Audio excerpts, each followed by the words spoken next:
ইঞ্চিও ছাড় হবে না বিজেপি আর তৃণমূলকে। এটা দুজনে একে অপরের পরিপূরক। যারা বিজেপির জান্ডা ধরছেন তাদেরকে বলবো, কারণ কেন ধরছে? তৃণমূলের অত্যাচারের কারণে। আমি তা ব্রিটিশদের কিছু চামচা আমাদের দেশে আছে, তারা আমাদের অধিকারকে হনন করার চেষ্টা করছে।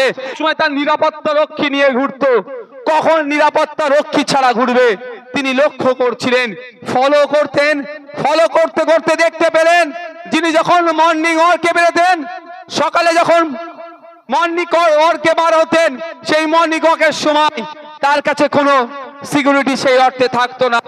সেই রকম লক্ষ্য করে একদিন যখন এই চার্লস টেগার্ট কলকাতার তৎকালীন নগরপাল মর্নিং ওয়ার্কে বেরিয়েছিলেন, তার উপরে আক্রমণ করেছিল। কিন্তু দুর্ভাগ্যবশত চার্লস টেগার্টকে না লেগে একজন বিদেশি কর্মী প্রাপ্ত হয়ে তিনি মারা গিয়েছিলেন। সেই সময় আজকের যিনি শহীদ গোপীনাথ সাহা, সেই সময় গোপীনাথ সাহা গ্রেফতার হয়েছিলেন। দীর্ঘদিন তাকে জেলে রাখা হয়েছিল, নানান প্রলোভন দেখানো হয়েছিল, স্বাধীনতা সংগ্রাম থেকে ছেড়ে দিয়ে ব্রিটিশদের চাটুকারি করার কথাও বলা হয়েছিল, কিন্তু তিনি মাথা নত করেননি।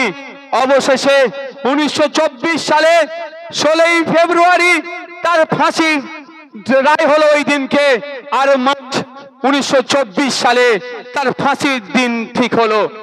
আমরা যারা আছি এখানে, স্বাভাবিকভাবে যদি আমাদের ফাঁসির দিন 24 তারিখে 16 তারিখে হয়, 8 তারিখে ফাঁসি হবে, আমরা ভয় পেয়ে গিয়ে আমরা কি করব? কাঁপবো, ভয় পেয়ে যাব অনেকে হয়তো। কিন্তু শহীদ গোপীনাথ সাহা ভয় পাননি। তিনি ফাঁসির ডেট ঘোষণা হচ্ছে, ফাঁসি 16 তারিখে রায় হয়েছে, তারিখে ফাঁসি হবে। এই অল্প দিনের মধ্যে শরীরের কসরত করে 5 পাউন্ড শরীরের ওজন বেরিয়ে দেখিয়ে দিয়েছিল। তোমরা ভারতীয়দেরকে ফাঁসি দিয়ে এই যে ব্রিটিশ বিরোধী আন্দোলনকে আটকাতে পারবে না। তাদের আত্মবলিদানের ফলে আত্মত্যাগের ফলে আমরা দেশ পেয়েছি, স্বাধীন দেশ পেয়েছি, অধিকার পেয়েছি।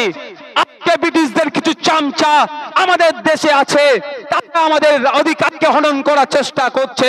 যেমন চামচারা সন্দেশখালীতে মায়ের অধিকারকে মেরে নিয়ে মায়ের উপর অত্যাচার করেছে, বাচ্চার অধিকারকে কেড়ে নিয়ে জমিকে কেড়ে নিয়েছে, তাদের রাস্তাঘাটের উন্নয়নের টাকা লুট করে নিয়েছে। তাদের বিরুদ্ধে আজকেও আমাদেরকে শহীদ গোপীনাথ সাহার উত্তরসূরি হয়ে গণতান্ত্রিক প্রক্রিয়া লড়াইয়ে থাকতে হবে, তাদেরকে উৎখাত করতে হবে গণতান্ত্রিক প্রক্রিয়াতে। কি প্রস্তুত আছেন তো নাকি? 19 বছর বয়সে আপনার আমার কথা ভেবে জীবন দিয়েছিল, মাত্র 19 বছর বয়সে। তো আপনার আমার জন্য যারা জীবন দিয়েছিল, ব্রিটিশদের বিরুদ্ধে লড়াই করেছিল, ব্রিটিশদের হাত থেকে দেশকে মুক্তি দেওয়ার জন্য, তার আত্মত্যাগ, তার আত্মবলিদান আমরা কি বৃথা হতে দেব? একটু বলবেন? কোনোভাবেই তার আত্মবলিদানকে, তাদের আত্মবলিদানকে আমরা বৃথা হতে দেব না। শহীদ ক্ষুদিরাম, মাতঙ্গিনী হাজরা, শহীদ ভগৎ সিং, শহীদ আশফাক উল্লাহ খান, শহীদ বিরসা মুন্ডা, শহীদ প্রীতিলতা ওয়াদ্দেদার থেকে শুরু করে যারা শহীদ হয়েছিলেন, আর নেতাজি গান্ধীজি থেকে শুরু করে ফুরফুরার পীর আবু বকর সিদ্দিক রহমতুল্লাহ থেকে শুরু করে, যাদের আত্মত্যাগের ফলে আমরা স্বাধীন দেশ পেয়েছি। আজকে আমরা স্বাধীন দেশ থাকার পরেও আপনার আমার বলার স্বাধীনতা এই নেতারা কেড়ে নিচ্ছে। এ হতে দেওয়া যায় না। আপনি আমি কি খাবো?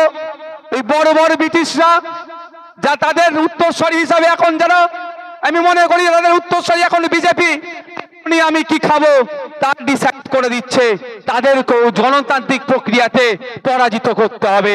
এই দিলীপ ঘোষ থেকে শুরু করে, সুকান্ত মজুমদার থেকে শুরু করে, শুভেন্দু অধিকারী থেকে শুরু করে যারা আপনার বিজেপির আছে, তাদেরকে ভোটের মাধ্যমে আমাদেরকে পরাস্ত করতে হবে, তাদের বিরুদ্ধে ভোট দিয়ে তাদেরকে হারাতে হবে।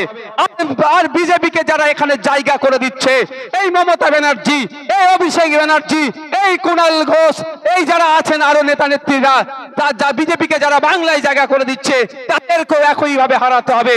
ভোটের মাধ্যমে এই দুটো দলকে, বিজেপি আর তৃণমূলকে বাংলা থেকে তাড়াতে হবে। প্রস্তুত আছেন তো নাকি ভাই? 1 ইঞ্চিও ছাড় হবে না, 1 ইঞ্চিও ছাড় হবে না বিজেপি আর তৃণমূলকে। এটা দুজনে একে অপরের পরিপূরক।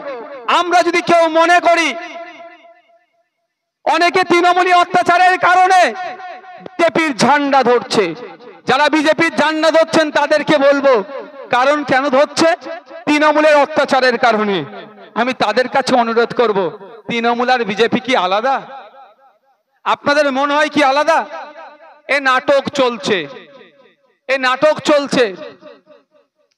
রাজায় রাজায় যুদ্ধ হয়, উলুখোগড়ার প্রাণ যায়। দেখতে পেয়েছেন শুভেন্দু অধিকারী আর অভিষেক ব্যানার্জির কোনোদিন হাতাহাতি হতে? এ বলেন হয়েছে? আর মারামারি কারা করছে বুথ স্তরে? তৃণমূলের লোক আর বিজেপির লোক। তারা মারামারি করে মাথা ফাটিয়ে মরছে।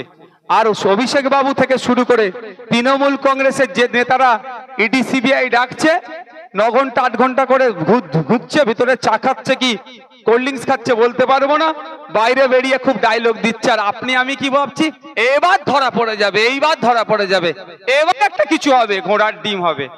এদেরকে আমি আর ভরসা করতে পারছি না ভাই, কারণ এরা রাজনীতিকরণ হয়ে গেছে। কালীঘাটের কাকুর ভয়েস টেস্ট নিয়েছিল জানেন তো? হ্যাঁ, গলার কণ্ঠস্বর পরীক্ষা করা হয়েছিল।